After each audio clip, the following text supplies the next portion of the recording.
यवतमाळ जिल्ह्यात गोकुळाष्टमी निमित्त घरोघरी श्रीकृष्ण मूर्तीची स्थापना करण्यात आली।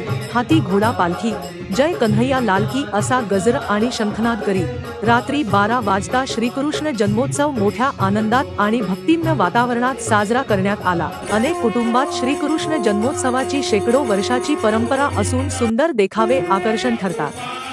श्रीकृष्ण मूर्ती स्थापनेनंतर रात्रभर भजनाचे कार्यक्रम होऊन आज महाप्रसाद व उद्या विसर्जनानंतर गोपाळ काल्याचे आयोजन होते।